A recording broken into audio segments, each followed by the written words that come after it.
t'écoute. Alors, l'histoire d'Haïti est une histoire épique. C'est une histoire que tout homme noir devrait connaître pour la bonne et simple raison. Pour la première fois, des Africains déportés dans le nouveau monde réduit en esclavage ont réussi à vaincre l'arrogance avec un seul slogan. Couper tête, bouler caille, qui signifie couper les têtes, brûler les maisons. Et ce slogan va se concrétiser le 18 novembre 1803 à Vertières, où l'armée africaine de déportation va vaincre l'armée la plus grande du monde, celle de Napoléon Bonaparte, conduite par le général Donatien Vicomte de Rochambeau, qu'on appelle vulgairement Rochambeau, mais en fait c'était Donatien de Vimeur. Et cet homme qui avait eu la prétention d'écraser la mouche se fera expulser manu militari d'Haïti. Donc c'est une histoire qui est belle, c'est une histoire épique que nous devons étudier. Et il est nécessaire de faire des exposés sur Haïti, parce que si les gens étudiaient cette histoire, je pense que les Haïtiens gagneraient en respectabilité. Mais justement, pourquoi nous, Caribéens, nous avons une méconnaissance de l'histoire d'Haïti? C'est tout simplement parce que Haïti a montré le chemin de la dignité et de la liberté. Et donc, on a voulu faire d'Haïti une vitrine de pauvreté effrayante. Puisque aujourd'hui, lorsqu'on parle d'Haïti, on fait référence à la pauvreté, mais on oublie que Haïti a été la colonie française la plus prospère de la Caraïbe. À elle seule, elle procurait plus des 3/4 de la production sucrière. Ce sont là des choses qu'on doit savoir, d'autant plus que la métropole française considérait Haïti comme la perle des Antilles. Mais comment expliquer que ce bout de terre africaine dans l'océan est devenu subitement une vitrine de pauvreté effrayante? Et là, je pense qu'il est nécessaire d'en parler avec des images à l'appui, parce que c'est à Saint-Domingue, parce que lorsqu'on parle de la révolution haïtienne, c'est une faute. Il s'agit de la révolution de Saint-Domingue, puisque Haïti n'existe qu'à partir du 1er janvier 1804. Donc Haïti n'existe qu'à partir du 1er janvier 1804. Avant, donc, c'était la révolution de Saint-Domingue qui commence dans la nuit du 13 au 14 août 1791, où pour la première fois, des Africains vont créer une coalition dans le Nouveau Monde pour vaincre l'arrogance. Et ce jour-là, les Africains étaient, je parle bien des Africains parce qu'il s'agissait des hommes qui ont été déportés d'Afrique, qui parlaient encore des langues africaines et qui pratiquaient des cultes africains. On pourrait citer notamment Makandal qui a été capturé au Congo. On pourrait citer Biassou qui était également congolais. Mais ça a été une coalition. En fait, la cérémonie dite du bois caïman est considérée comme un pré-congrès panafricain. Ce que les gens ne savent pas dans la Caraïbe, d'ailleurs, il y a un problème de connexion, puisqu'il n'y a pas assez de bateaux pour faire cette connexion. Et si je pense qu'il y avait cette possibilité de se rendre dans différentes îles, le mépris des Haïtiens serait tombé à l'eau. Puisque la Guadeloupe a connu une période de liberté entre 1794 et 1802, mais c'est grâce justement aux Haïtiens. Une année auparavant, les Haïtiens se sont affranchis. Parce que souvent on dit qu'on a libéré les esclaves en Haïti. Les Haïtiens n'ont jamais été libérés. Ils se sont affranchis tout seuls avec la machette. Donc voilà pourquoi Non, mais les Haïtiens sont les premiers Africains déportés dans la Caraïbe qui ont brisé les chaînes de l'oppression. Nous devons savoir que Haïti a eu pour vocation de libérer toutes les nations opprimées. Ce qu'on ne dit pas assez souvent, lorsque la Grèce a été dominée par les Ottomans, au milieu du 19e siècle, ce sont les Haïtiens, sous la présidence de Jean-Pierre Boyer, qui ont libéré la Grèce. Et ce sont des choses qui n'apparaissent pas dans les manuels scolaires. Une autre information inédite, c'est grâce à la voix d'Haïti que l'État d'Israël a été créé en 1948. Donc ça, ce sont des choses que les gens doivent savoir. Haïti a été le pays le plus démocratique du monde, puisque toute personne qui arrivait sur le sol haïtien était considérée comme nègre. Donc tous les opprimés de la planète trouvaient refuge en Haïti. Et ce pays est devenu aujourd'hui une vitrine effrayante de la pauvreté. Je suis obligé d'insister sur le mot de vitrine parce qu'il a subi un blocus qu'aucune nation n'avait subi. Imaginez-vous qu'une petite île comme Haïti a été victime du syndicat des empires coloniaux qui était constitué du Danemark, de la France, de l'Espagne, de l'Angleterre des États-Unis d'Amérique, de la Hollande, de la Suède, parce que toutes ces nations ne voulaient pas voir une nation indépendance nègre. Et souvent on dit de Haïti que ça a été la première république nègre.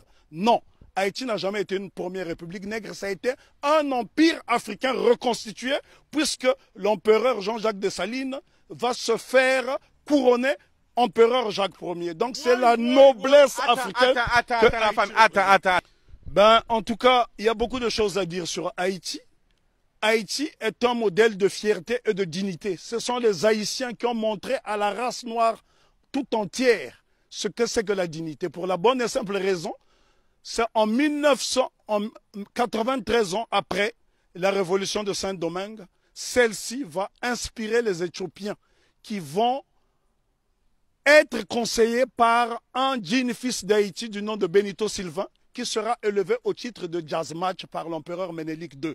Lorsqu'on parle de la bataille d'Adoua, ce qu'on oublie de mentionner, c'est que l'empereur Ménélique II, qui a mis fin à l'impérialisme sur le continent africain, en tout cas c'est lui qui a signé l'acte de décès de l'impérialisme sur le continent africain le 1er mars 1896, 93 ans après la révolution de Saint-Domingue, eh c'est un Haïtien du nom de Benito Sylvain qui le conseille. Donc ce sont des choses à savoir et à intégrer.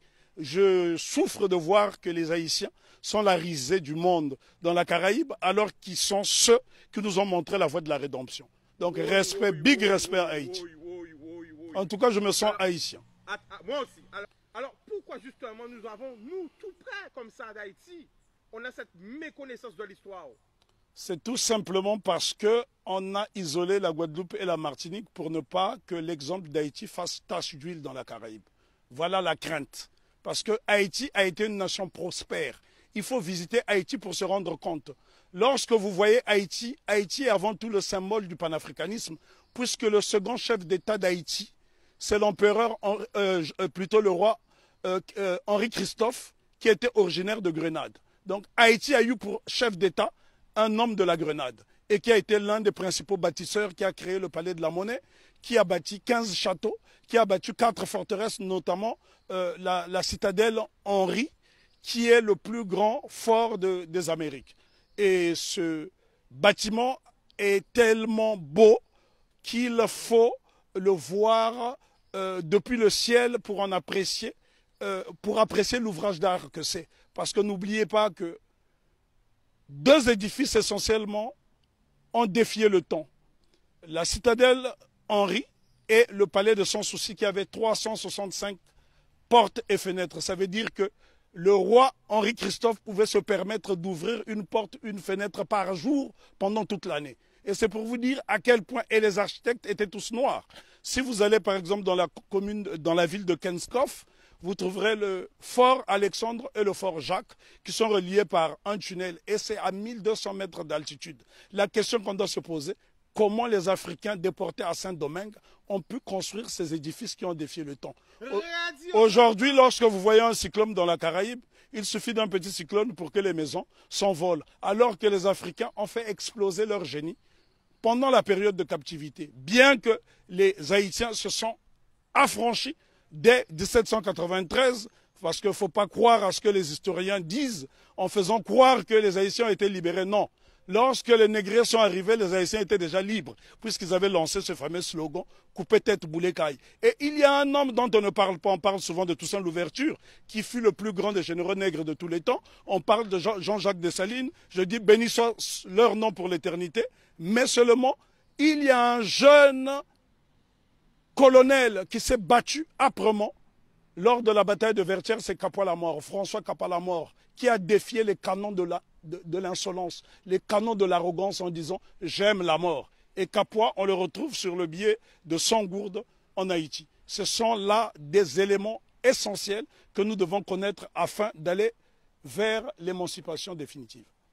Alors, en résumé, pour parler d'Haïti. On ne peut pas résumer l'histoire d'Haïti, elle est trop belle, elle est trop grande, elle est trop belle. L'histoire d'Haïti, oui, on ne peut pas résumer l'histoire d'Haïti. Haïti, on doit en parler avec passion. Moi, je suis né sur le continent africain, mais je suis né au Congo, mais ce sont les Haïtiens qui m'ont montré le chemin de la liberté, parce que lorsque le Congo, aujourd'hui dit démocratique, accède à l'indépendance le 30 juin 1960, la Belgique tente de saboter l'indépendance de cette jeune nation. Et ce sont les Haïtiens qui vont venir par souci de panafricanisme aider le Premier ministre Patrice Lumumba qui malheureusement sera assassiné 6 mois plus tard. Ce sont les Haïtiens qui ont brisé le blocus de la France en Guinée. Ce sont les Haïtiens qui ont bloqué le blocus de la Belgique en République démocratique du Congo. Donc nous sommes redevables tous en Haïti. Parce que lorsque je parle d'Haïti, je suis dans un temps second. Je suis en transe. On ne peut pas parler d'Haïti de façon légère parce que cette révolution est la première depuis que nous avons perdu l'initiative historique. C'est la première qui est victorieuse parce qu'il y a eu des révolutions aux États-Unis. Il y en a eu au Brésil, notamment avec la création du Quilombo de Palmarès au Brésil avec Zumbi. Mais sauf que toutes ces révolutions dans la Caraïbe ont été étouffées. Si vous allez par exemple en Antigua, vous avez un village qui s'appelle Liberté où les Africains se sont affranchis très tôt. Mais toutes ces tentatives de souveraineté n'ont pas été concrétisées. Donc ce sont les Haïtiens qui vont pérenniser. N'oublions pas que Haïti sera envahi pendant 29 ans par les États-Unis d'Amérique pour punir cette nation d'avoir vaincu les Blancs. C'est Haïti qui a libéré l'Amérique latine avec Simon Bolivar. Et encore lorsqu'on dit que c'est Haïti qui a libéré, ce n'est qu'une partie d'Haïti puisqu'à cette époque, Haïti était divisé en deux. Il y avait Haïti du Nord qui était un royaume dirigé par le roi Henri Christophe et il y avait le Sud, la République du Sud d'Haïti qui était dirigée par Alexandre Pétion. Et ce bout de terre d'Haïti du Sud va donc donner des soldats, de l'argent à Simon Bolivar pour aller libérer une bonne partie de l'Amérique latine. Si vous observez les drapeaux de l'Équateur, du Venezuela, de la Colombie, vous trouverez des armoiries similaires, même les couleurs, à celles du drapeau d'Haïti. Donc c'est très important pour nous d'étudier Haïti parce que Haïti, c'est le symbole de notre fierté. Et les gens dans la Caraïbe doivent intégrer cette notion. Si les Haïtiens n'avaient pas lancé ce slogan « Coupez tête boulet caille » qui a fait trembler le monde entier, ben, probablement que l'abolition de l'esclavage aurait eu lieu peut-être plus tardivement. Est-ce que tu peux nous donner des exemples de pays? Parce que là, on est en direct. L'exemple que je peux vous donner. Quel pays a été aidé par Haïti?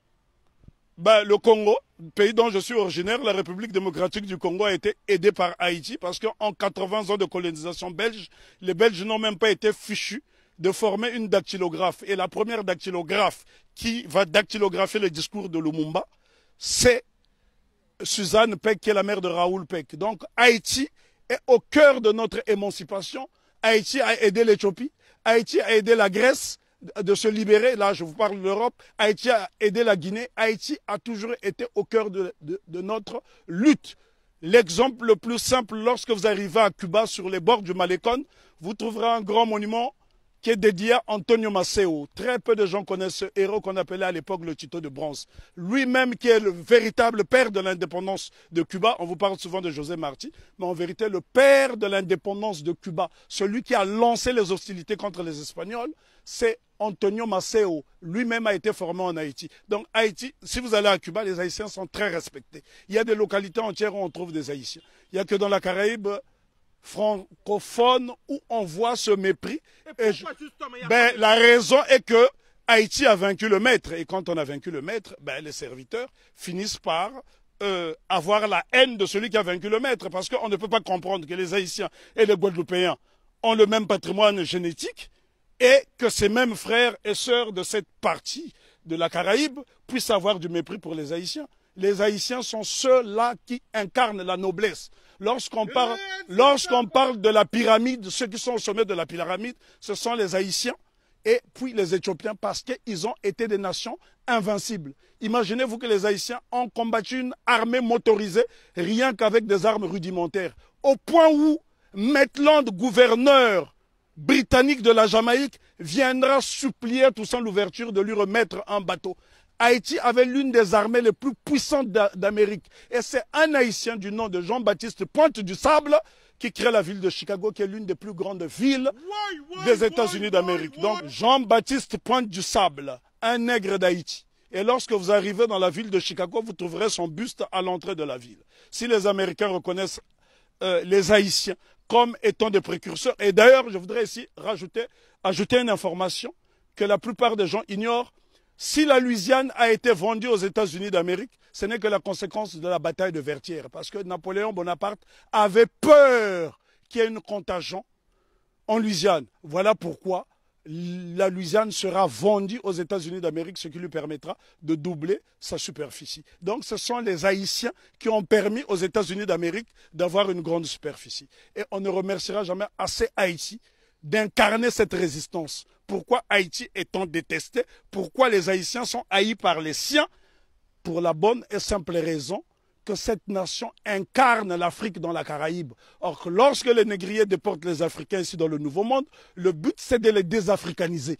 Et Haïti s'affirme et affirme son africanité à travers le vaudou, qui est un culte africain. Ils ont dit bye bye à la Vierge Marie et ils ont célébré les orishas, ils ont célébré toutes sortes de divinités africaines parce que dans le vaudou haïtien, vous trouverez des dignités Congo qui proviennent du Kingunza et bien d'autres cultes. Donc Haïti, c'est l'incarnation de l'Afrique dans la Caraïbe. Et l'Afrique a été tellement diabolisée qu'en tant que fils d'Afrique, je suis obligé de venir dans la Caraïbe justement pour lui faire la toilette.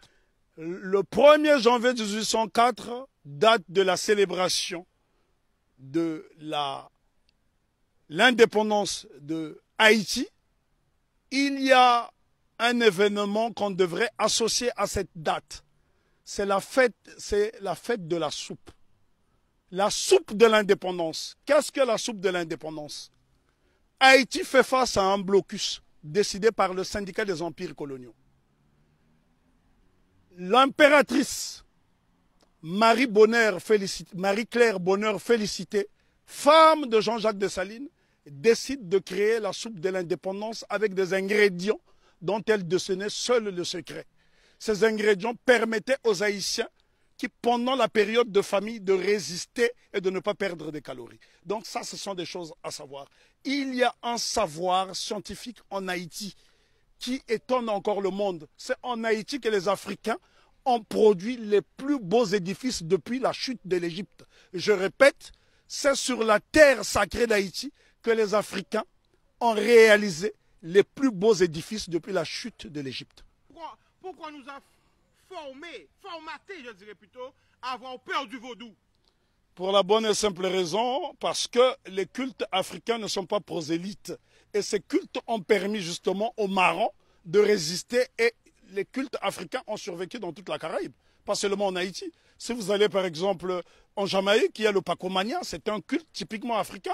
Allez en Dominique, vous trouverez ces cultes africains. Le problème est que les gens ne s'intéressent pas à ces cultes. Lorsque vous voyez par exemple le Grappa à Congo qui sera célébré après-demain à Cap-Esther par la famille Massembo, ce sont des postes de résistance africaine dans la Caraïbe. Et dire simplement à mes frères et sœurs de la Caraïbe que n'ayez pas peur d'Haïti, faites-en une source parce que l'eau qui provient de la source haïtienne est intarissable et cette eau est tellement limpide qu'elle nous permettra d'avoir une vision claire et nette. Nous ne pouvons pas juger Haïti à travers des lunettes du négrier. Sinon, on finira par avoir un regard étriqué. Jugeons Haïti à travers nos propres lunettes. Voilà pourquoi Marcus Garvey disait « Si le nègre ne prend pas garde à lui, il boira tous les poisons de la civilisation moderne et il en mourra. Vive Haïti !» Je tiens à signaler que j'ai la particularité de faire des conférences sur l'Afrique gratuitement dans la Caraïbe parce que mon but justement, c'est de raconter la version du gibier qui n'a jamais été racontée. Parce que pendant 400 ans, vous avez eu droit à la version du chasseur. Et les Africains disent dans un proverbe très éloquent, tant que les lions n'auront pas leurs propres historiens, les histoires de chasse seront toujours à la gloire du chasseur. Donc je suis là en tant que gibier pour vous apporter la version solide de l'Afrique.